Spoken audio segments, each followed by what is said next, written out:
ॐ वेदाहमेतं पुरुषं महान्तम् आदित्यवर्णं तमसः परस्तात् तमेव विदित्वा अतिमृत्युमेति नान्यः पन्था विद्यते जनाय नान्यः पन्था विद्यते जनाय। ఓం శాంతి శాంతి శాంతి ఓం. ఈ యొక్క సత్యార ప్రకాశం అధ్యాత్మ సత్సంగానికి వచ్చేసినటువంటి వారందరికీ నమస్తే, స్వాగతం, సుస్వాగతం. ఓం నమస్తే ఆచార్యజీ. సర్వేభ్యో నమో నమః ఆచార్యజీ. నమస్తే.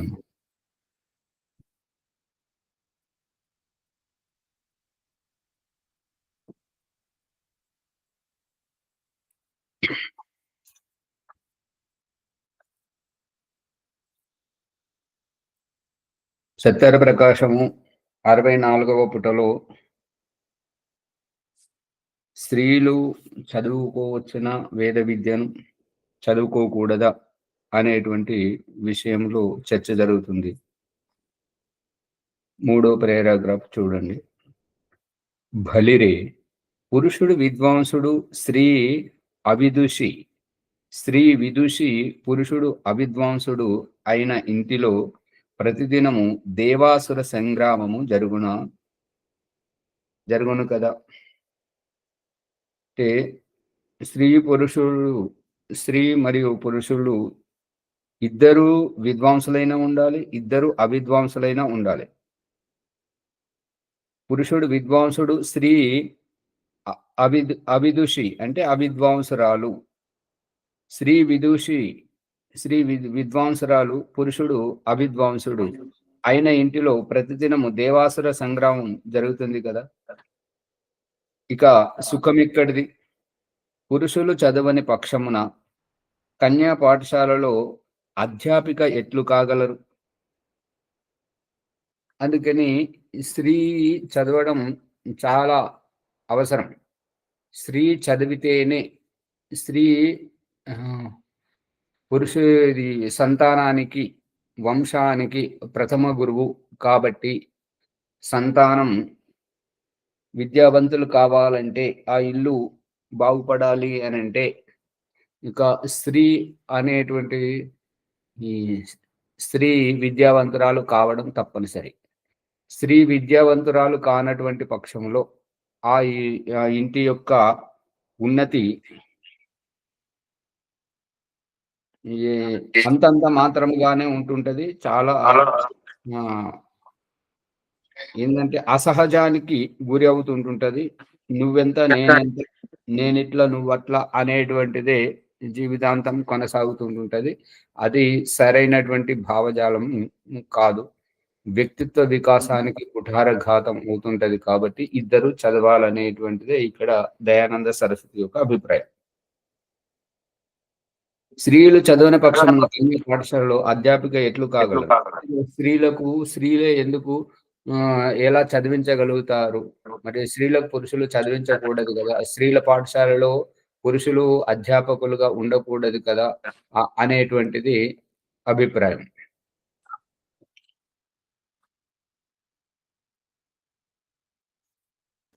ఓం ఆచార్య,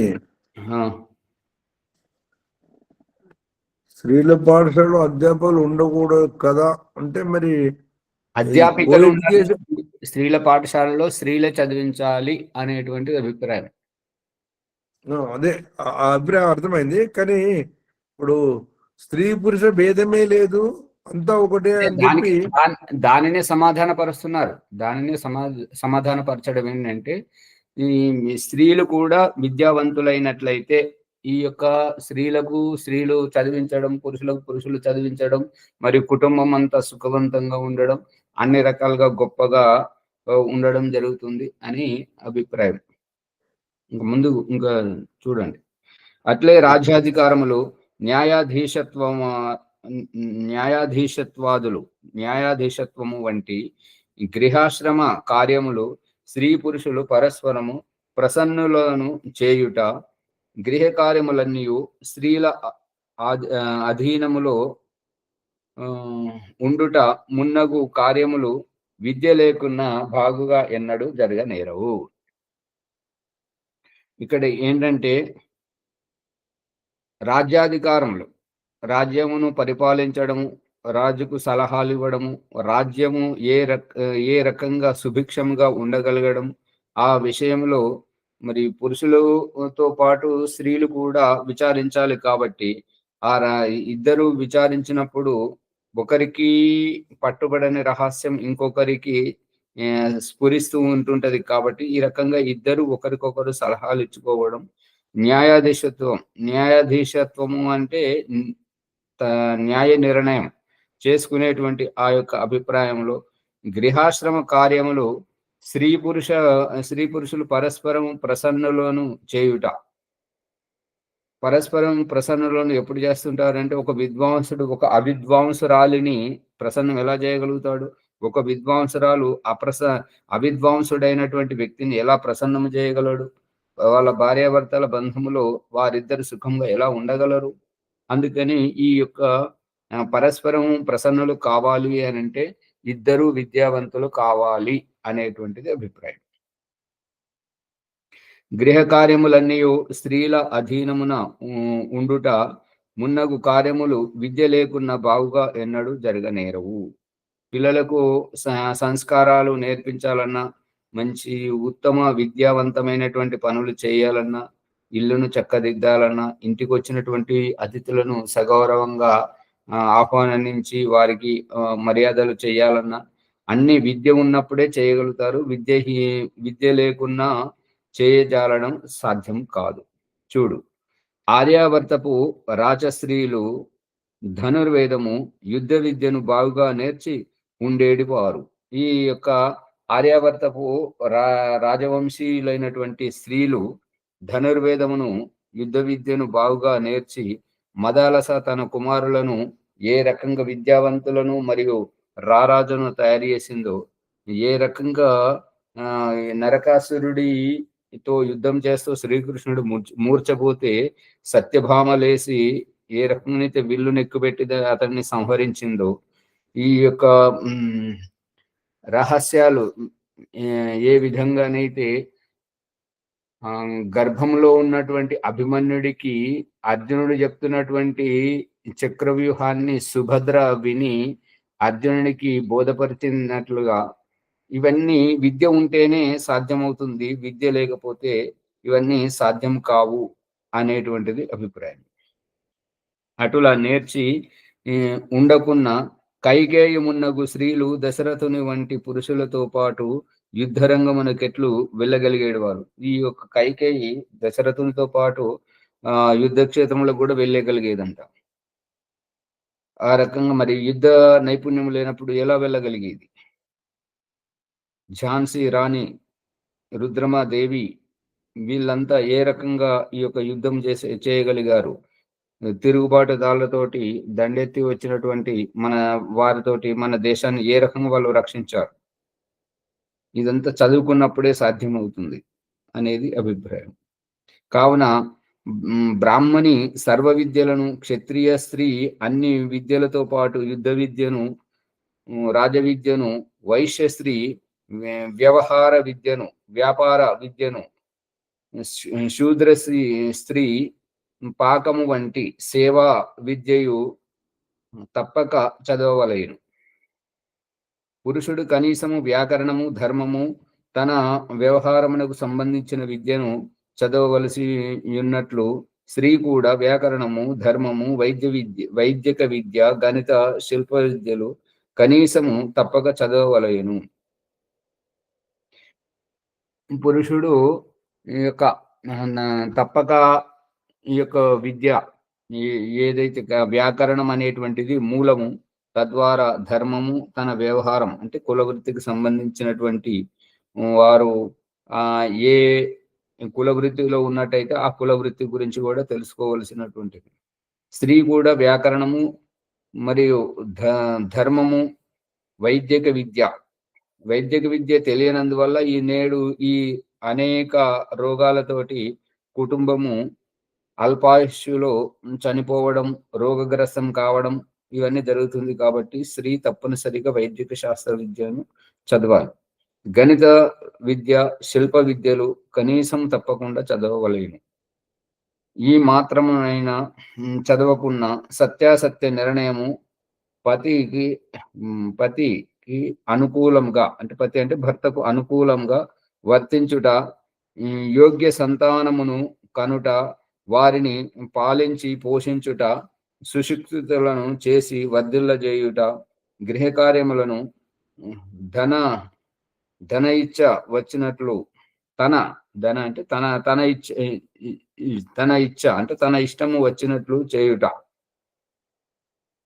గృహ కార్యములను తన ఇష్టం వచ్చినట్లు చేయడం అంటే విద్యావంతురాలైతేనేమో జ్ఞానపూర్వకంగా చేస్తుంది, అవిద్యావంతురాలైతేనేమో ఇక పొద్దుపడిసేదాకా పండడము, పండుకోవడము, ఆ యొక్క ఇల్లును సరిగా చూడకుండా, ఇంటిలో ధార్మిక అనుష్ఠాలేవి చేయకుండా ఉండడం.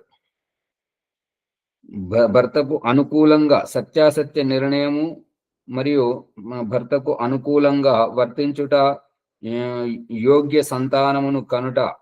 మదాలస పేరు మనకు ఎట్లా తెలుస్తుంది? ఆమె చదువుకున్నది కాబట్టి, యోగ్య సంతానమును నిర్మాణం చేసి చూపించింది కాబట్టి. జీజాబాయి శివాజీని అతని కర్తవ్యం ఏంటో తెలియజేసి అతన్ని ద్వారా రాజ్యాన్ని రక్షించింది కాబట్టి. ఝాన్సీకి రాణి రుద్రమాదేవి వీరందరూ వీర వనితలు తాము అనుకున్నది సాధించి చూపించారు కాబట్టి ఇదంతా విద్య వలననే సాధ్యమైనది అనేటువంటిది అభిప్రాయం. వైద్య విద్య సహాయంతో ఔషధము వలె అన్నపానములను సిద్ధము చేయుట. ఇప్పుడు ఎవరికైనా ఇప్పుడు ఈ రకంగా తుఫాను వచ్చి చల్లగా గాలి, వర్షం, అది చల్లగాలితోటి జ్వరం వచ్చింది అనుకోండి, ఒకటి మరి జలుబు చేసింది అనుకోండి, అప్పుడు జలుబు చేసినప్పుడు వేడి వేడి పదార్థాలను తినిపించడం. జ్వరం వచ్చింది అనుకోండి, తదనుకూలమైనటువంటి దానికి వేడి నీళ్లు తాగించి పొట్ట శుద్ధి చేయించడం. ఈ రకంగా ఇవన్నీ తెలుసుంటేనే సాధ్యమవుతుంది. చిరుబొర్రులాడుతూ కనిపిస్తుంటే ఓహో పొట్ట శుద్ధి లేనందువల్ల వాయు వికారంతో ఈ రకంగా చిరుబొర్రులాడుతున్నారని చెప్పేసి పొట్ట నుంచి వాయువు వెళ్ళిపోయేటువంటి అన్నపానీయములు తయారు చేసి తినిపించడం వల్ల ఇవన్నీ స్త్రీలు చేయగలరు. ఒకవేళ చదువుకోకుంటే ఎలా చేయగలుగుతారు? అందుకని ఈ యొక్క దుస్థితి నేడు వర్తిస్తూ ఉన్నది కాబట్టి స్త్రీలు చదువుట అత్యంత ఆవశ్యకము. శిల్ప విద్య నేర్వక, ఇప్పుడు ఓం ప్రకాష్ చెప్తున్నటువంటి దాన్ని బట్టి ఇంత మందిలో కేవలం వరలక్ష్మి గారే వేదం తీసి చూసి ఇది ఇక్కడ లేదు కదా ఆచార్య గారు మీరు చెప్పినటువంటి మంత్రం అని చెప్పేసి అడిగినటువంటి.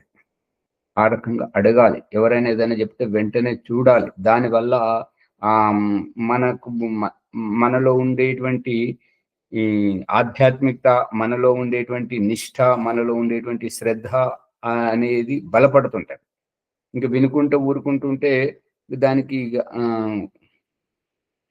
ఏంటంటే ఇక అది అజ్ఞానం, కాలక్షేపం మినహా దానివల్ల ఏమీ కాదనమాట. అందుకే దేవముని గారు పదే పదే చెప్తున్నారు, వీళ్ళు మీరు అడిగిన ప్రశ్నలకు సమాధానం ఎందుకు చెప్పలేకపోతున్నారు అంటే కేవలం విని ఊరుకుంటున్నారు, మళ్ళీ దాని మీద చింతన మనన చేయట్లేదు, పుస్తకం తీసి చూడట్లేదు అని చెప్పేసి వారు అంటున్నారు. అంటే అందరికీ ఉండకపోవచ్చు మణి గారు, మరి ఉన్నవారు కూడా కొంతమంది చేస్తలేరు అనేటువంటిది అభిప్రాయం చెప్పడం జరిగింది.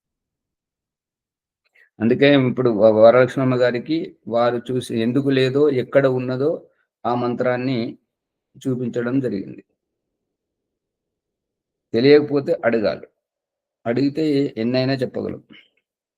శిల్ప విద్య నేర్వక గృహ నిర్మాణము చేయించుట. ఇప్పుడు ఈ శిల్ప విద్య నేర్వకపోతే గృహ నిర్మాణం ఎలా చేయిస్తుంటారు? ఇప్పుడు పూర్వకాలంలో ఈశాన్య కోణము మన ఇంటిలోకి ఐశ్వర్యం వచ్చేటువంటి కోణము, అక్కడ అపరిచిత వ్యక్తుల యొక్క పాద ధూళి పడకూడదు. అప్పుడు ఎంతో ఔన్నత్యంగా ఉండేటువంటిది. కానీ ఇప్పుడు పరమ దరిద్రం ఏంటంటే, ఈశాన్య కోణంలో ద్వారము పెట్టేసి అయినవాన్ని, కానివాన్ని, మంచివాన్ని, చెడ్డవాన్ని అందరినీ ఆ ఈశాన్య కోణం నుంచి లోపటికి రప్పింపజేయడం అనేటువంటిది నేటి కుటుంబం యొక్క అసహజానికి ముఖ్య కారణం. అందుకే ఈ ఈ అవిద్యను దూరం చేసుకోవాలని చెప్పేసి దయానంద సరస్వతి సంస్కార విధి గృహాశ్రమ ప్రకరణంలో ఇల్లు ఎలా కట్టాలి, ఎన్ని గదులు ఉండాలి, ఏ గది ఎక్కడ ఉండాలి, ఎంత మాత్రలో ఉండాలి, నీరు ఏ వైపు ఉండాలి, మొక్కలు ఎలా పెట్టాలి, ఈ ఇంటి ప్రధాన సింహద్వారం ముందు ఏమేమి ఉండాలి, వంటగది ఎక్కడ ఉండాలి, యజ్ఞశాల ఎక్కడ ఉండాలి అనేటువంటిది అన్ని ఈ యొక్క వేదోక్త వాస్తు ప్రకారంగా చూపించాడు. చూడండి, వస్త్రాభూషణములను నిర్మించుట. విద్య లేకపోతే ఏ వస్త్రం కట్టుకోవాలి, ఎందుకు కట్టుకోవాలి? ఈ మలిన వస్త్రాలే కట్టుకొని ఈ మలిన వస్త్రాలు అంటే ముఖము చెల్లని వస్త్రాలు. ముఖం చెల్లని వస్త్రాలు అంటే ఏంటంటే అవే నలిగిపోయి నలతగా ఉండేటువంటివి మన వ్యక్తిత్వాన్ని బయట వారికి ఎలా చూపిస్తుంటాయి? మనము ఏ స్థితిలో ఉన్నాము, మన వంశం ఏంటి, మన కులగోత్ర ఆచారం ఏమిటి, మన యోగ్యత ఏమిటి అనేటువంటివి ఆ మలిన వస్త్రాలు ఎలా చూపిస్తుంటాయి? ఇప్పుడు అంతా నల్లని వస్త్రాలు ధరించడం, మొహం మార్చుకున్నటువంటి మాసిన వస్త్రాలు ధరించుకోవడం. ఈ మాసిన వస్త్రాలు అంటే ఏంటంటే ఈ వ్యక్తి తప్పు చేశాడు అనేటువంటిది చూపించడం, ఈ వ్యక్తి సోమరి అనేటువంటిది చూపించడం. ఈ వ్యక్తి ఈ మాసిన వస్త్రాలు ఏమంటున్నాయంటే ఈ వ్యక్తి సరైనటువంటి అవగాహన లేనటువంటి అజ్ఞానంలో ఉన్నాడు అని. మళ్ళీ ఎక్కడ ఏ రకంగా ఉండాలో తెలియనటువంటి అజ్ఞానంతో ఉంటున్నాడు కాబట్టి ఈ మలిన వస్త్రాలు, మాసిన వస్త్రాలు ధరిస్తున్నాడు అని ఆ మాసిన వస్త్రాలు చెప్తుంటాయి. మన వస్త్రాలు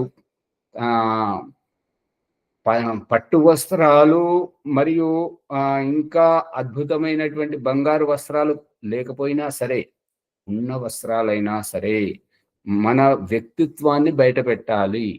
ఇక ముదురు రంగుగా వేసుకునేటువంటి వాళ్ళు మూర్ఖులని చెప్పాలి. ఎందుకు అంటే ఆ ముదురు రంగు మన వ్యక్తిత్వాన్ని, మన ముఖ వర్చస్సును కప్పేస్తుంది. అందుకని లేత రంగు ఉండాలి. లేత రంగుతోటి ఏ రంగు అయినా సరే, ఏ పువ్వులు పెట్టుకున్నా సరే, ఏది ఉన్నా సరే కానీ లేత రంగులో ఉండాలి. వస్త్రాలు వికసించిన ముఖము వలె ఉతికినటువంటి శుభ్రతను తలతలమా అనిపించేటువంటివి కట్టుకోవాలి. అప్పుడే మన వ్యక్తిత్వము, మన వర్చస్సు, మన యోగ్యత, మన స్థాయి అన్నీ వ్యక్తం అవుతుంటాయి. ఈ నల్లని వస్త్రాలు ఏంటంటే తప్పుడు పనులు చేస్తున్నటువంటి వాళ్ళే కదా. ఇప్పుడు చనిపోయినప్పుడే నల్ల జెండాలు పెట్టడం, నల్ల బ్యాచ్లు పెట్టడం. దీనికి కారణం ఏంటంటే దుఃఖములో ఉన్నారు, తప్పు పనులు చేస్తున్నారు. దొంగతనం చేసేటువంటి దొంగలు కూడా వాళ్ళు కూడా ముఖానికి మసిపూసుకొని రావడం మరియు నల్లని వస్త్రాల్లో రావడం, గుర్తుపట్టకుండా ఉండడం. ఈ నల్లదనం ఏంటంటే తప్పు చేస్తున్నటువంటి వ్యక్తిత్వాన్ని బయటపెడుతుంటది. అందుకని మనం మంచి వస్త్రాలు వేసుకోవాలి, మంచిగా గొప్పగా ఉండాలి. ఇప్పుడు మనం ఇంటి నుంచి బయటకు వస్తున్నాము అని అంటే మనం ఏ ప్రాంతంలో ఉన్నామో ఆ ప్రాంతీయ నాగరికతను, ఆ దేశం యొక్క నాగరికతను ఇతరులకు చూపిస్తున్నాం. ఇదిగో మా వైభవం, ఇదిగో మా నాగరికత, ఇదిగో అని ఈ రకంగా. ఈ ఆభూషణాలు అంటే ఎవరి సామర్థ్యం వారు ధరించడం మంచిదే. ఇక లేని వారు మరి ధరించమని అంటే పేదవాళ్ళు ఆభూషణాల గురించి నానా అవస్థలు పడాల్సిన, తప్పుడు పనులు చేయాల్సిన అవసరం లేదు. ఉన్నంతలో ఈ వస్త్రాలు అయితే మనం ఉతికినవి శుభ్రంగా ఉంచుకోవడం మంచిది అని అభిప్రాయం.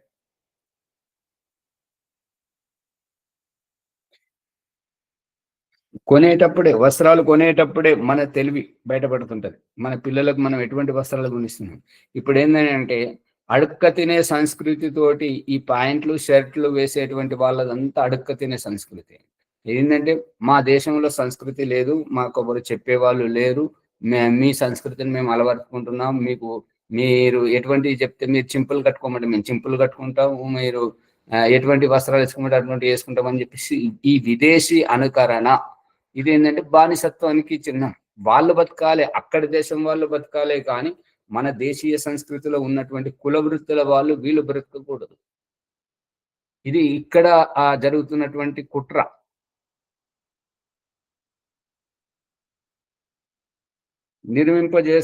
చేయుట, ఎట్లా బట్టలు కుట్టించుకోవాలి అనేటువంటివి, ఎట్లా తల వెంట్రుకలు కటింగ్ ఎట్లా చేసుకోవాలి అనేటువంటిది. గణిత విద్య నేర్వక ఆయవ్యయమునకు ఈ గణిత విద్య రానందువల్ల, సరి అయినటువంటి అవగాహన లేకపోవడం వల్ల ఈ యొక్క ఇప్పుడు ప్రస్తుతం ఈ యొక్క పతంజలి యోగాశ్రమంలో జరుగుతున్నటువంటి ఈ నాటకం ఏంటంటే, వాళ్ళు సొంతంగా ఇచ్చిన ఖర్చులకు వాళ్ళు లెక్క చెప్పరు, ఎప్పుడు లెక్కలు చెప్పరు ఏం చేస్తున్నారు అనేటువంటి. ఇతరుల ద్వారా తీసుకున్నటువంటి వాటికి లెక్కలు చెప్తుంటారు. మరి తాత్కాలిక ఆచార్యుని తీసుకొచ్చి ఆయన సొంత ఖర్చులు పెట్టుకుంటే, ఆయన నుంచి ఖర్చు పెట్టుకుంటే ఆయన లెక్కలు అడుగుతుంటారు. ఆ లెక్కలలో వాళ్ళు చేసినటువంటి తప్పుడు లెక్కలను రాస్తే మాత్రం అవి పెట్టద్దు, అవి అందరికీ చెప్పొద్దు అని పడుతుంటారు.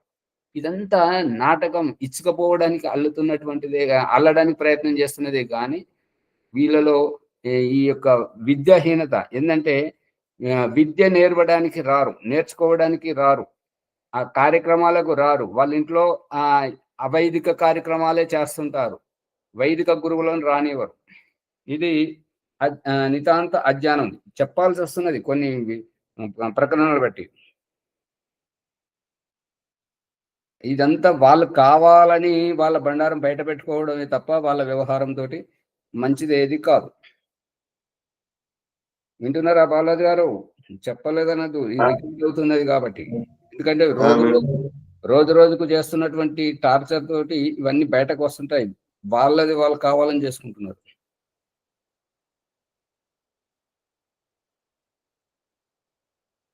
ఆయవ్యయం ఎలా తెలుస్తుంటది? ఇప్పుడు ఏదైనా శుభకార్యం చేస్తే వాళ్ళు సంపాదించినటువంటిది, ఇంత పెద్ద యజ్ఞం జరుగుతుంది, ఒక పూచిక పుల్ల కూడా ఇవ్వట్లేరు. వేరే వాళ్ళు ఇచ్చినవి మాత్రం కూర్చుండి యజ్ఞం చేసుకుంటూ పోతుంటారు కానీ ఇక్కడ సహకరించడానికి ఏది చేయరు. అంటే వాళ్ళు ఇది గొప్ప పని, నీచమైన పని. నీచమైన పని అయితే వాళ్ళ గొప్పదనం, నీచమైనదని ఖర్చు పెట్టారు. ఇది గొప్ప పని అయితే గొప్ప పనికి ఉపయోగపడినటువంటి ఆ ధనం ఎందుకు ఉపయోగపడుతుంది? ఎవరో ఇస్తే నేను బొట్టు పెట్టుకుంటా, నీ యొక్క ధనము ఆశ్రమంలో ఒక పాత్ర గడగడానికి ఆ పీసుకు కూడా పనికి రాకుండా పోతుంది, అంటే ఇస్తలేరు కాబట్టి.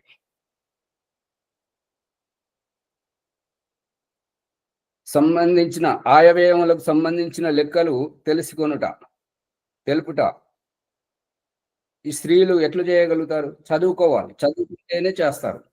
మళ్ళీ వీళ్ళు జ్ఞాన తపోవనం అని పెట్టుకుంటున్నారు. ఈ ట్రస్ట్లో ఒక్క స్త్రీకి కూడా విలువ ఇవ్వలేదు. స్త్రీలను రానివ్వట్లేదు ట్రస్ట్లో, కార్యక్రమాలకు రారు, సరిగా దూరం ఉంటుంటారు. ఇదంతా అవిద్య, అజ్ఞానం. వేదాది సర్వశాస్త్రములను అభ్యసింపక ధర్మం ఎట్లు ఆచరింపగలరు? వేదాది శాస్త్రములు తెలుసుకుంటేనే ధర్మం ఆచరిస్తుంటారు. అధర్మము నుండి దూరంగా ఎట్లుండగలరు? వాళ్ళు చేస్తున్నటువంటిది మేం చేసేది బాగు చేస్తున్నాం అని అనుకుంటారు, కానీ అది ఇతరుల దృష్టిలో ఏ రకంగా ఉంటున్నది అనేటువంటిది అది విద్యావంతులకే తెలుస్తుంది. విద్యా సంపర్కంలో ఉన్నటువంటి వారికి, విద్వాంసుల సాంగత్యంలో ఉన్న వారికి మాత్రమే తెలుస్తుంటుంది. కపటము చేసేవారికి తెలియదు. తమ సంతానములకు బ్రహ్మచర్యము, ఉత్తమ శిక్షణము, విద్య వలన శరీరాత్మలను పెంపు చేసుకొను నేర్పుగల తల్లిదండ్రులే ధన్యవాద అర్హులు. ఎవరైతే మరి వీళ్ళే సరిగా రారు, వీళ్ళ పిల్లలు ఇంకేం వస్తుంటారు. అందుకని బ్రహ్మచర్యం, సంతానమునకు బ్రహ్మచర్యం అంటే తెలియజేయాలి. ఉత్తమ శిక్ష ఏది అనేటువంటిది. ఈ ఉత్తమ శిక్ష ఇవాళ నేర్పించినటువంటి వారు రాబోయేటువంటి వంశజులకు మా వంశంలో ఇగో ఇటువంటి వాళ్ళు వచ్చారు, ఎప్పుడు వేదం గురించి కానీ గురువులను ఇంటికి పిలిపించడం కానీ ఇంట్లో చేయించేటువంటి వారు కాదు. అందు గురించి మాకు తోచిన దగ్గరికి మేము పోయి ఉన్నాం కాబట్టి మా వంశంలో ఏ గౌరవం లేదు. ఇప్పుడు గోత్రం అనేటువంటిది తెలియకపోవడానికి కారణం ఇటువంటిది. విద్య వలన శరీరాత్మలను పెంపు చేసుకునడం. ఏది తింటే శరీరం ఆరోగ్యంగా ఉంటుంటది, ఏది తింటే శరీరం అనారోగ్యం పాలవుతుంటది, ఇది నేర్పేటువంటి తల్లిదండ్రులే ధన్యవాద అర్హులు. ధన్యవాదాన్ని ఇతరుల చేత మా పిల్లల యొక్క నడవడి, వారి బట్టలు వేసుకునే తీరు, వారు నమస్కరించేటువంటి కూర్చునేటువంటి తీరు, ఇవన్నీ చూసినప్పుడు అక్కడ తెలుస్తుంటుంటది వాళ్ళు ఎంత గొప్ప వాళ్ళు అనేటువంటిది. మేము ఈ యొక్క బాన్సువాడ వెళితే అనసూయమ్మ గారి మనవాళ్ళు, అనసూయమ్మ వాళ్ళ పిల్లలు ఎంత సంస్కారవంతులు. వాళ్ళ మనవాళ్ళు కూడా పొద్దున ఎప్పుడు చెప్తే అప్పుడు వచ్చి కూర్చుండడం, చన్నీళ్ళతో స్నానం చేసి వచ్చి కూర్చుండడం. అంత అది మనం ఎలా నేర్పిస్తే వాళ్ళు అలా నేర్చుకుంటారు. వాళ్ళకు మనం నాటుతున్నటువంటి ఈ బీజాలే రేపు మన వంశానికి గొప్ప తలమానికంగా ఉంటుంటాయి. అందుకని పిల్లలకు ఉత్తమ శిక్షణను ఇవ్వాలి.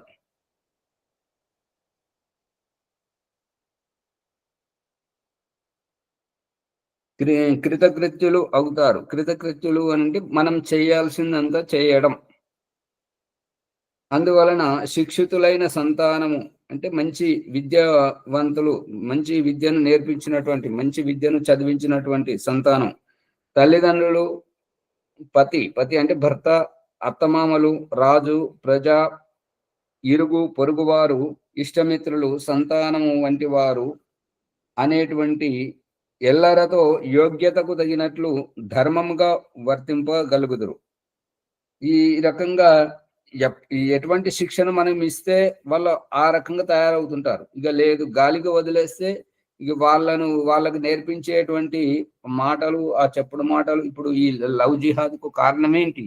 ఈ తల్లిదండ్రులు అనేటువంటి వారు పిల్లలను చేరదీయక, వారితో మనసు విప్పి మాట్లాడక, వారి మనసులోని అంతరార్థం తెలుసుకోలేక, మన ఇంటిలో జరిగేటువంటి పూజ యజ్ఞ కార్యక్రమాలకు వారిని కూర్చోబెట్టుకోక, పరమ దరిద్రమైనటువంటి నికృష్టులు చేసేటువంటి పని ఏంటంటే పిల్లలను వాళ్ళు బడికి పోయాక, వాళ్ళు హాస్టల్కి పోయాక వీళ్ళు చేసి ఏదో ఉరకబెడతారంట.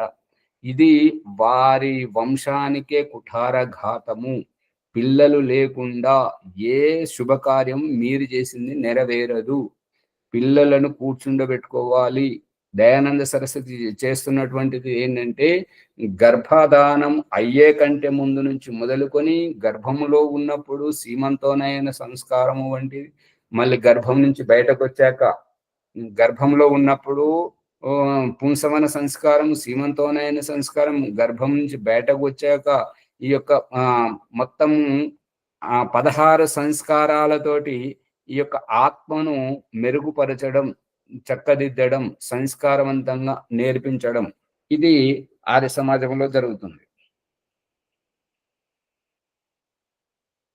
భర్తతోటి ఎట్లా వ్యవహరించాలి, తల్లిదండ్రులతోటి ఎట్లా వ్యవహరించాలి, అత్తమామలతో ఎలా వ్యవహరించాలి, రాజుతోటి, ప్రజలతోటి, ఇరుగు పొరుగు వారు, ఇష్టమిత్రులు, ఈ సంతానాదులను ఎల్లరతో యోగ్యతకు తగినట్లు ధర్మంగా ప్రవర్తింపగలుగుతారు. అంటే మనం ఎట్లా నేర్పిస్తే వాళ్ళు అట్లా నేర్చుకుంటారు.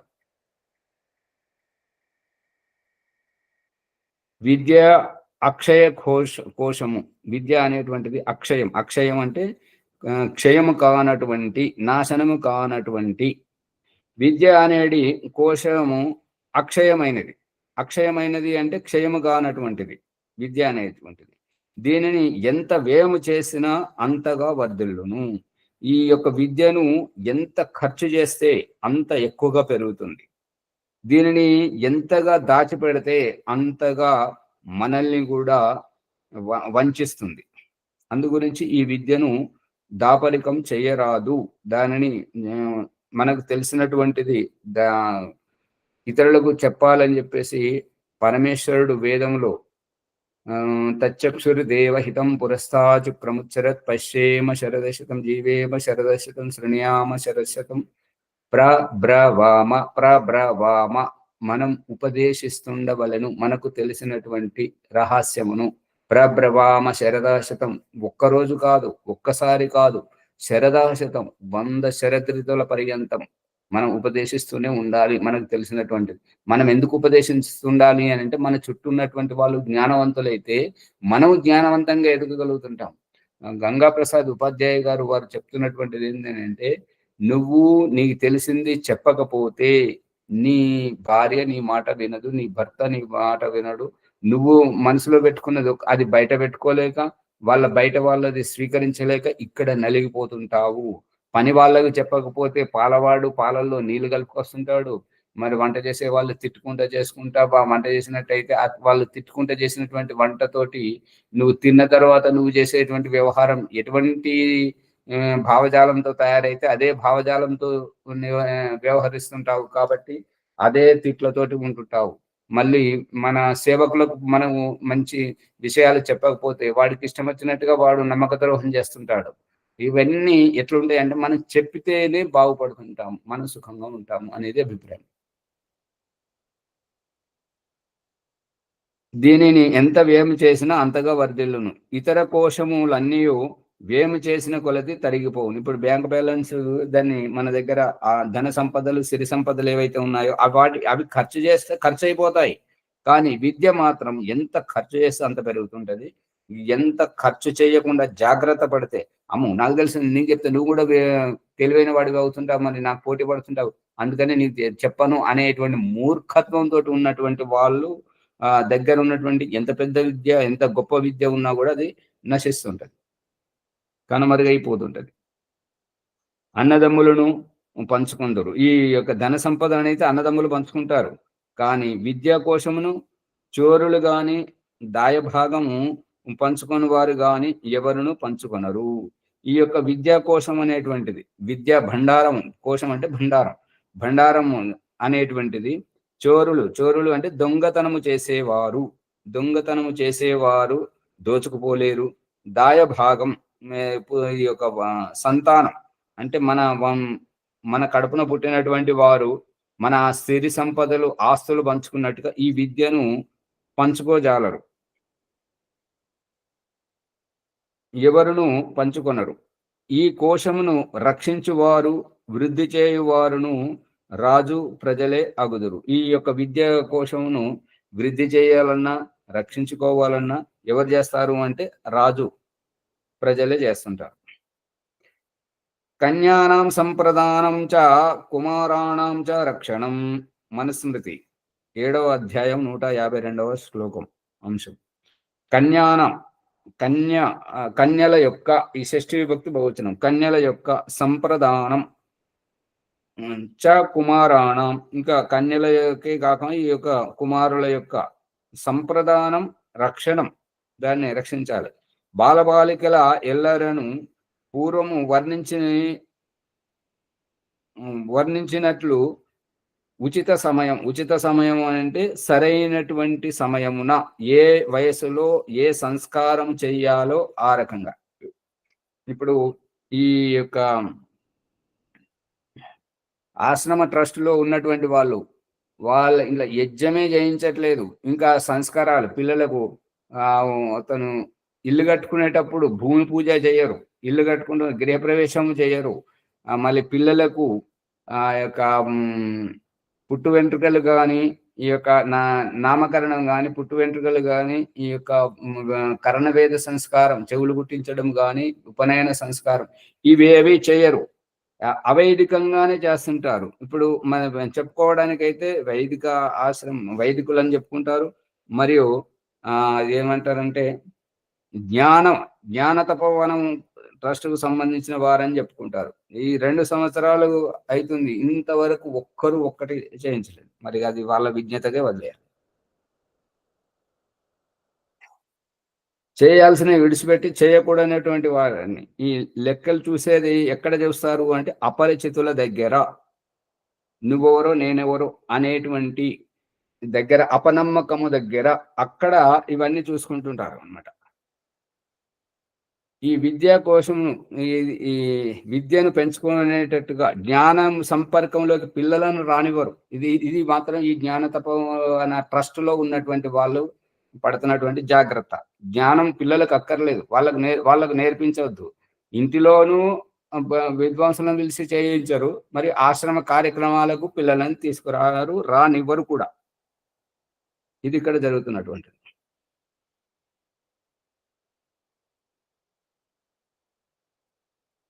బ్రహ్మచర్యమున ఉంచి శిక్షితులను చేయుట, బ్రహ్మచర్యము పాటింపజేసి వారిని మంచి విద్యలను నేర్పించడం శాసకులకు తగును. ఈ రాజుగా ఎవరైతే పరిపాలన చేస్తుంటారో వారికి ఈ యొక్క బ్రహ్మచర్యం గురించి సరైనటువంటి విద్యను నేర్పించాలి. అది వారి కర్తవ్యం. ఆ రకంగా నేర్పించడం వారి యొక్క కర్తవ్యం. రాజశాసనము అంగీకరింపని తల్లిదండ్రులను దండింపవలయను. అంటే ఎవరైతే రాజు యొక్క శాసనం, అది రాజ్యంలో నడుస్తుంది. ఇటువంటి ఆశ్రమ ట్రస్టులో ఆచార్యుని యొక్క ఆజ్ఞను అంగీకరించని స్వామి యొక్క స్వాములు ఎవరైతే ఉంటారో వారి ఆజ్ఞను పాటించినటువంటి వాళ్ళు ఈ ట్రస్ట్ సభ్యులు ఎట్లా అవుతుంటారు? ఏ రకంగానైతే రాజు శాసనమును అంగీకరించని తల్లిదండ్రులు పిల్లలను చదివించాలనేటువంటి రాజశాసనము పాటించని తల్లిదండ్రులను ఎట్లయితే దండింపవలయనో, ఈ యొక్క ఆశ్రమం వంటివి ముందుకు పోవాలి అంటే ఆ యొక్క ఆశ్రమ నియమాలను పాటించినటువంటి వారిని అది వాళ్ళ విజ్ఞతకే వదిలేయాలి. వాళ్ళు ఎంతవరకు యోగ్యులో అది వాళ్ళు ఆలోచించుకోవాలి. రాజాజ్ఞ అనుసరించి 8 ఏండ్ల పైన బాలబాలికలు ఇంటి అందు ఉండరాదు. 8 ఏళ్ళు దాటినటువంటి వాళ్ళు ఇంటి అందు ఉండరాదు. ఇది పూర్వకాలంలో బానిసత్వ కాలంలో ఉన్నారు కాబట్టి అప్పుడు చదువుకోవడం అంటే అది గొప్ప గొప్ప వాళ్ళు చేస్తారు, మనం ఎట్లా చేస్తాం, మనం పేదవాళ్ళం కదా అని చెప్పేసి ఆ రోజు చదివించకుండా ఉండేటువంటి వారు. కానీ ఇప్పుడు అందరూ బడికి పంపిస్తూ ఉన్నారు కాబట్టి ఎవరైతే ఆ రకంగా బడికి పంపించకుండా గురుకుల విద్యలకు చదివించకుండా ఉంటారో అది సరైనటువంటిది కాదు అని అభిప్రాయం. ఆచార్య కులంలోనే ఉండవలయును. ఆచార్య కులము అంటే ఎక్కడైతే ఆచరణ నేర్పిస్తుంటారో, సదాచారం నేర్పిస్తుంటారో, ఉత్తమ గుణవంతులను తీర్చిదిద్దుతారో అటువంటి వారి సాంగత్యంలోనే పిల్లలను ఉంచాలి. అక్కడ గొప్పగా ఎదుగుతారు. సమావర్తన సంస్కారము జరగక ముందెవరు వివాహం చేసుకుని రాదు. సమావర్తన సంస్కారము అని అంటే విద్య పూర్తయిన తర్వాతనే సమావర్తన సంస్కారం జరుగుతుంటది. అందుకని సమావర్తన సంస్కారం అంటే విద్య చదవకుండా ఎవరు పెళ్లి చేసుకోకూడదు అనేది ఇది దయానందుడు ఇక్కడ రాసినటువంటిది, దయానంద సరస్వతి అభిప్రాయం కాదు. ఈ యొక్క రహస్యము వేదము లోపల అథర్వవేదము 14వ కాండము ప్రథమ సూక్తము 39వ మంత్రం ఈ యొక్క అగ్నిహోత్రంకు మూలములో ఉన్నటువంటిది.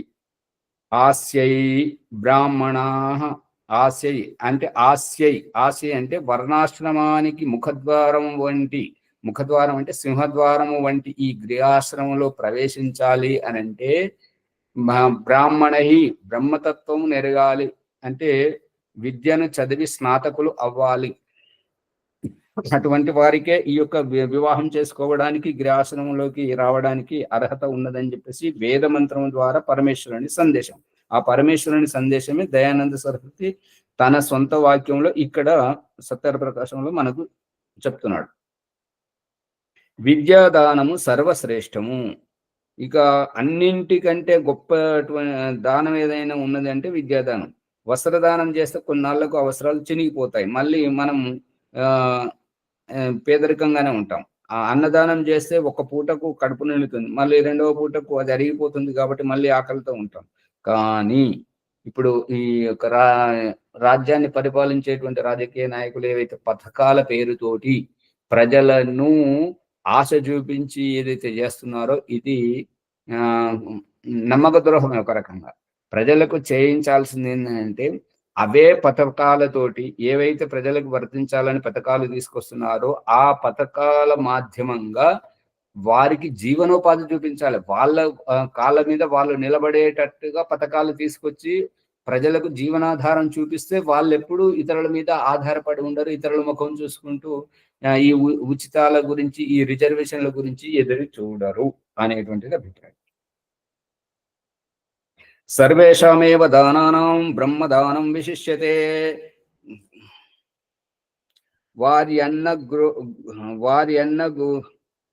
వారి అన్నగో మహీవాస వా స్థిల కాంచన సర్పేషాం మనుస్మృతి 4వ అధ్యాయము 233వ శ్లోకం.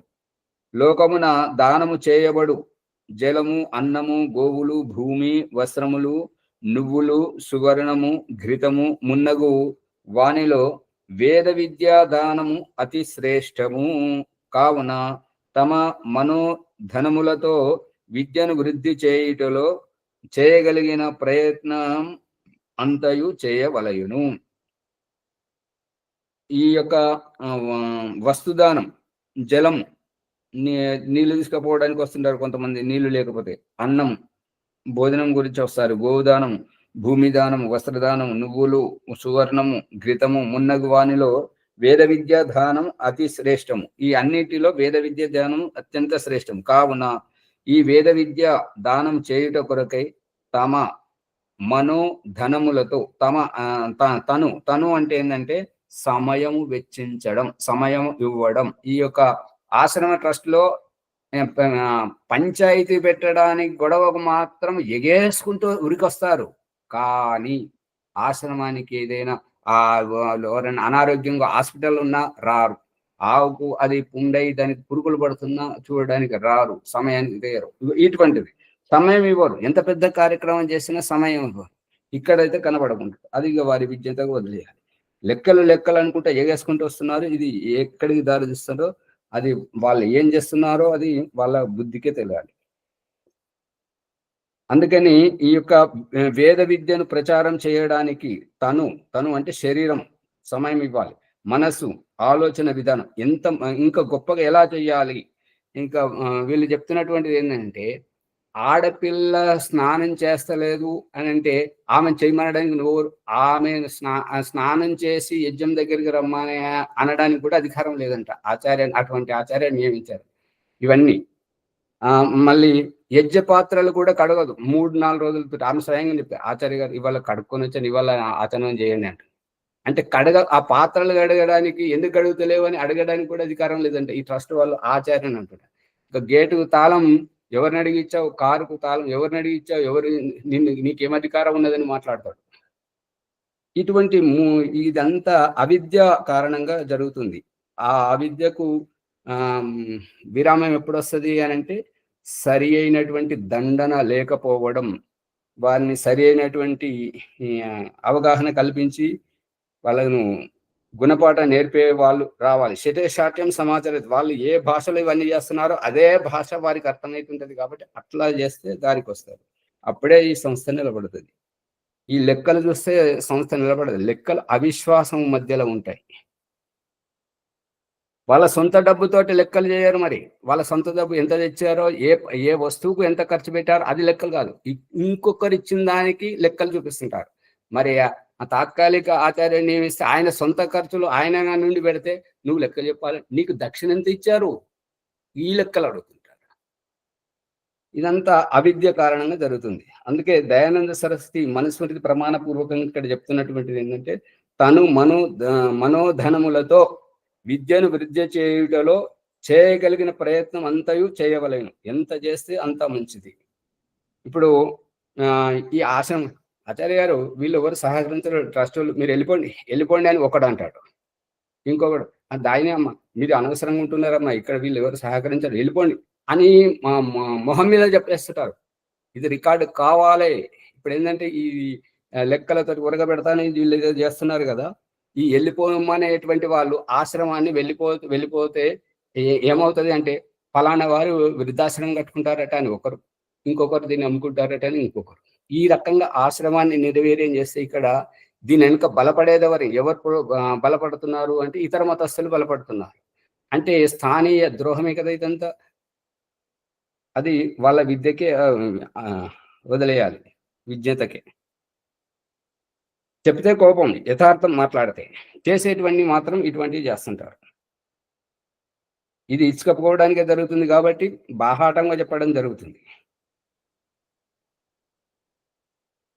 ఎప్పుడైతే తెలివితోటి వాళ్ళు తెచ్చినటువంటి వస్తువుకు నేను ఇంత ధనం నా వల్ల అవుతుంది ఆచార్య గారు, నేను తీసుకొచ్చాను, ఇది నేను ఈ విషయంలో ఖర్చు చేశాను అని సొంతది వాళ్ళు ఎంత సమయం కేటాయిస్తున్నారు, వాళ్ళ సొంత ధనం ఎంత ఖర్చు చేస్తున్నారు, దానికి లెక్కలు చెప్పిన రోజు వాళ్ళు సరైనటువంటి వాళ్ళు ఆశ్రమం ముందుకు పోయేటువంటిది. అంతేగాని ఈ మూర్ఖత్వంతో ఎప్పుడు ముందుకు పోదు. నేను చెప్పకూడదంట, వాళ్ళు చేసిన తప్పులు చెప్పకూడదంట, కానీ వాళ్ళు మాత్రం తీసుకొచ్చి చూపిస్తారంట. ఇప్పుడు ఇది బదనాం చేయడం.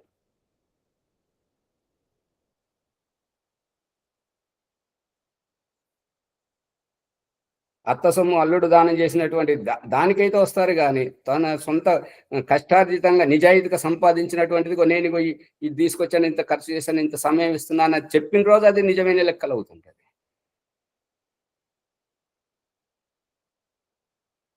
యథాయోగ్యంగా బ్రహ్మచర్య పాలనం చేయాలి. ఎంత బ్రహ్మచర్య పాలన చేస్తే ఇమ్యూనిటీ పవర్ పెరుగుతుంది, రోగనిరోధక శక్తి పెరుగుతుంది, మనం బలము ఆరోగ్యంగా ఉంటుంటాం. విద్యాభ్యాసము వేదోక్త ధర్మ ప్రచారము జరుగు దేశము భాగ్యవంతమైన దేశం అవుతుంది. బ్రహ్మచర్యాశ్రమ శిక్ష సంక్షేపముగా వ్రాయబడినది. 4వ సముల్లాసమున సమావర్తన గృహాశ్రమముల శిక్ష వ్రాయబడును. ఇది శ్రీమద్ దయానంద సరస్వతి స్వామి కృత సుభాష విభూషిత సత్యార్థ ప్రకాశమున శిక్షా విషయక 3వ సముల్లాసము సంపూర్ణము. దీంట్లో ఏమైనా సందేహాలు ఉంటే అడగండి.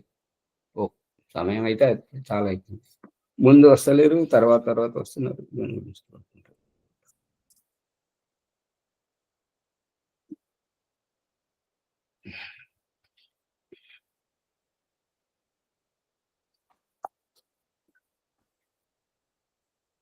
ముని గారు ముందుకు తీసుకెళ్తారా? ఓకే, ఆచార్య ఓంపూర్ గారికి ధన్యవాదములు. జ్ఞానగంగా ఆధ్యాత్మిక విద్య సత్యప్రకాశము మనము సత్సంగం చేస్తున్నాము. అందులో ఈరోజు 3వ సముల్లాసము సంపూర్ణం చేసుకున్నాము. చివరగా విశేషమైనటువంటి లోతైనటువంటి జ్ఞానాన్ని ప్రసాదించారు ఋషి దయానందుడు. ఆ విషయాన్ని స్పష్టీకరించారు. తన అనుభవపేతమైన జ్ఞానంను ఒక సంస్థ ముందుకెళ్ళాలంటే ఏ విధంగా ఉండాలి, స్త్రీలు చదువుకుంటే ఎలాంటి నష్టం జరుగుతుంది, చదువుకుంటే ఏ విధంగా ఉంటుంది, భార్యాభర్తలు ఏ విధంగా సుఖవంతమైన జీవితం గడుపుతారు అనేటువంటి చాలా విషయాలను ఈరోజు స్పష్టం చేశారు. దానం చేయడానికి కొరకు 9 రకాల దానాలు ఉన్నాయి. 9 రకాల దానంలో ఏ దానం గొప్పది, ఆ గొప్పదాన్ని ఎలా గుర్తించాలి, మనము దానము మన విద్యను ఇతరులకు పంచకపోతే నష్టం ఏమిటి, పంచేది లాభం ఏమిటి అనే విషయాన్ని చాలా స్పష్టంగా తెలుసుకున్నాము. ఆచార్య ఓంపూర్ గారికి హృదయపూర్వక ధన్యవాదములు. ఈ ఎపిసోడ్ను లైక్ చేయండి, షేర్ చేయండి, సబ్స్క్రైబ్ చేయండి, పక్కన ఉన్న గంట సంబంధం గట్టిగా నొక్కండి. అందరూ 1-2 సార్లు వినాలి. దీంట్లో ఉన్న యథార్థ సత్యాసత్యాలను తెలుసుకోవాలి. ఎప్పుడైతే సత్యాసత్యాన్ని తెలుసుకోగలుగుతామో మన అడుగు ముందుకు పడుతుంది. పరమాత్ముడు మన వైపు 100 అడుగులు వేస్తున్నాడు, మనం 1 అడుగు వేయమంటే మనం 1 అడుగు వేయలేకుంటున్నాం. ఆ రాష్ట్రం తెలుసుకోండి. దానివల్ల వైద్యులు సందేహపోతున్న ఎవరు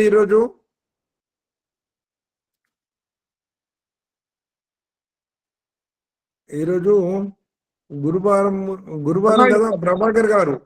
నమస్తే, కొత్త వాళ్ళండి. ఎవరమ్మా కొత్త వాళ్ళ? మరి ఎవరు వారు? రాజమానమ్మ గారి నుండి.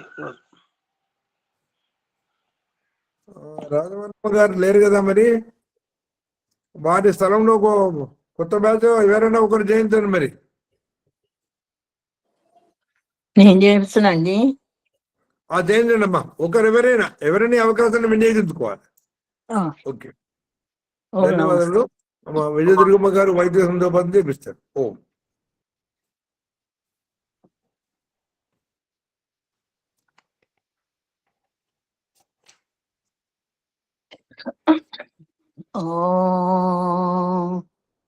अमृतोपस्तरणमसि स्वाहा ॐ अमृतापिदानमसि स्वाहा ॐ सत्यं यशः श्रीर्मयि श्रयितां स्वाहा सन्नो देवीरभीष्टय आपो भवन्तु पीतये संयोरविस्रवन्तु नः ॐ वाक् वाक् ॐ प्राणः प्राणः ॐ चक्षुः चक्षुः ॐ स्तोत्रं स्तोत्रम् ॐ नाभिः ॐ हृदयम् ॐ कण्ठः ॐ शिरः ॐ बाहुभ्यां यशोबलम् ॐ करतलकरपृष्ठे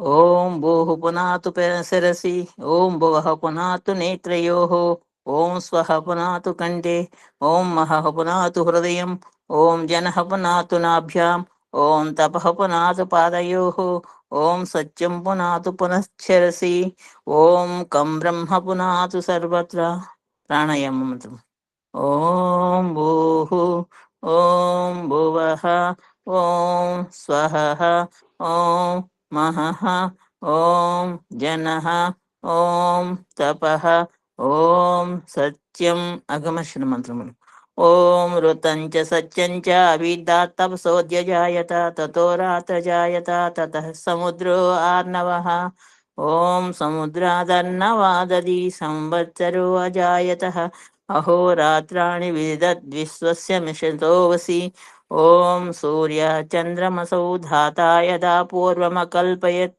दिविं च पृथ्वीं च अन्तरिक्षो मदोऽस्वः ॐ सेन्नो देवीरवीष्टय आपो भवन्तु पीतये संयोरविस्रवन्तु नः मनसा परिक्रमणमन्त्रम् ॐ प्राचीदिग्निरधिपतिरसितो रक्षितादिच्च ईशवः तेभ्यो नमो अधिपतिभ्यो नम रक्षितुभ्यो नम ईशभ्यो नम येभ्यो अस्तु योऽस्मान् द्वेष्टियं वयं दिष्मस्त्वं वोजम्बे दद्मः ॐ दक्षिणादिक् इन्द्रोऽधिपतिस्थिरस्थिराजी रक्षिता पितरेशवः तेभ्यो नमो अधिपतिभ्यो नम रक्षितुभ्यो नम येभ्यो अस्तु योऽस्मान् द्वेष्टियं वयं दिष्मस्त्वं वोजम्बे दद्मः ॐ प्रतीचे दिग्वर्णोऽधिपति हृदा कुरक्षितान्नमिषवः तेभ्यो नमो अधिपतिभ्यो नम रक्षितुभ्यो नम ईशुभ्यो नम येभ्यो अस्तु योऽस्मान् द्वेष्टियं वयं दिष्मस्त्वं वोजम्बे दद्मः ॐ उदीचे दिक् सोमोऽधिपतिः स्वजो रक्षिता स निऋषवः तेभ्यो नमो अधिपतिभ्यो नम रक्षितुभ्यो नम ईशुभ्यो नम येभ्यो अस्तु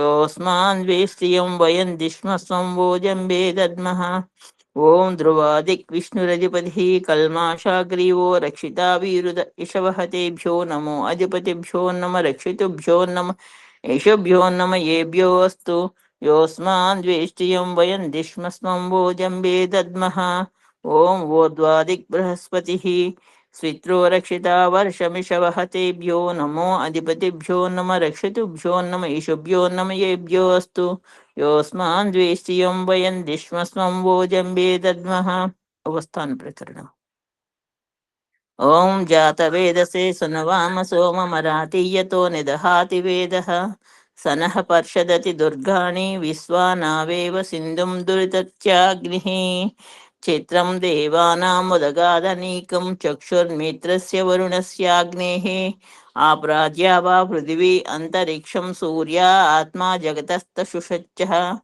उदुत्यं जातवेदसं देवं वहन्ति केतवः दृश्ये विश्वाय सूर्यं वद्वयं तमसः परिस्वः पश्यन्त उत्तरं देवं देवत्रा सूर्यमगन्मज्योतिरुत्तमं तच्चक्षुर्देवहितं पुरस्ताचुक्रमुच्चरत् पश्येम सरदस्सतं जीवेम सरदस्सतं शृणुयाम सरदस्सतं पब्रवाम सरदस्सतं अदीनास्याम सरदस्सतं भूयच्च सरदस्सतात् ॐ सेन्नो देवीरभीष्टय आपो भवन्तु पीतये संयोरविस्रवन्तु नः ॐ भूर्भुवस्वः तत्सवितुर्वरेण्यं भर्गो देवस्य धीमहि ధియో యో నః ప్రచోదయాత్. ఓ పరమేశ్వర, దయానిధి, మీ కృప వల్ల జపోపాసనాది కర్మములను చేసిన మేము ధర్మ అర్థ కామ మరియు మోక్షముల సిద్ధిని సత్వరముగా ప్రాప్తించుకుందముగాక. నమస్కార మంత్రం. ఓం నమ శంభవాయ చ మయోభవాయ చ నమ శంకరాయ చ మయస్కరాయ చ నమ శివాయ చ శివతరాయ చ. ఓం శన్నో దేవీరభీష్టయ ఆపో భవంతు పీతయే సంయోర విస్రవంతు నః. ఓం శాంతి శాంతి శాంతి. నమస్తే ఆచార్య. శాంతి మంత్ర గారు.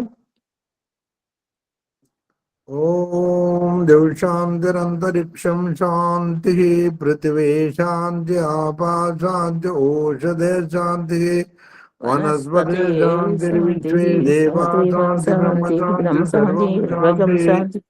శాంతిరేవ శాంతి సామా శాంతిరేది. ఓం ఓం శాంతి శాంతి శాంతి. సర్వేభ్యో నమో నమః. ఆచార్య ధన్యవాదాలు. దుర్గమ్మ గారి ధన్యవాదాలు. ఓం. బాలరాజు గారు, శ్యామలయ్య గారు ఉండండి. ఓం నమస్తే ఆచార్యజీ. సర్వేభ్యో నమో నమః.